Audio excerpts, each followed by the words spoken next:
So here we are looking at the actual Spanish Playa Hotel spreadsheet.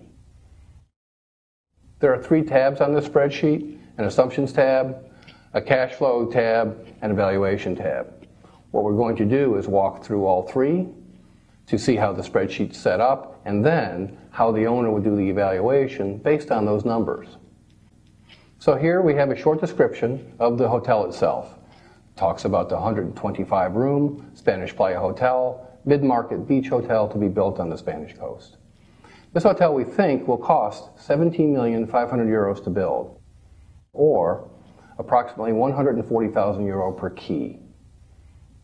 We'll be modeling a 10-year hold, and we have an investor that has a required rate of return of 10%. That is, unless this property produces a return of at least 10%, our investor is not interested in investing.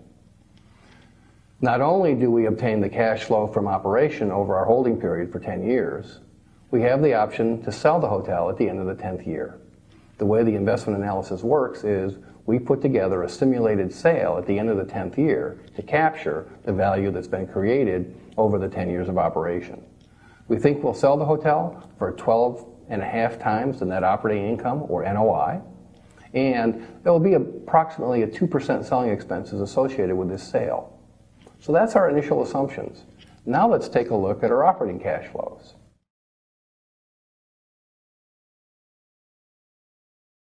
I have year 1 through year 11. What I've done here is replicate our occupancy and average daily rate from the Exhibit B spreadsheet. Note we have 4.5 million of revenue in the first year and 1.16 million euro of net operating income in the first year. Note again that our occupancy grows from 55% in the first year to 69% in year 5. But here I'm modeling a cycle. Our occupancy turns down in year 6, 7, 8, we're as low as 61%, and then we rise again with a cycle to 63% in year 9, and then 65% in year 10 and 11. Our cash flows, 1.16 in the first year, grow to approximately 2 million euro by the end of the holding period.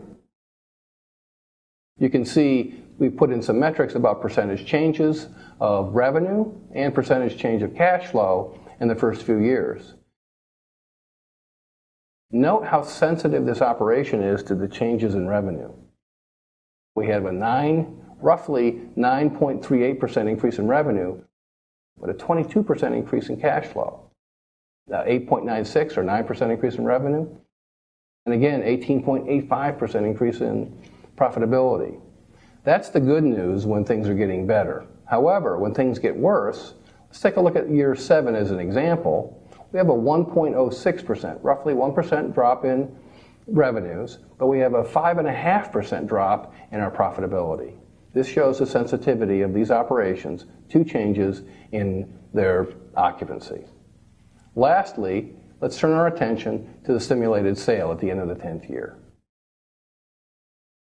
In the 10th year, we feel we'll sell this hotel for 12.5 times the cash flows anticipated in the year following the sale.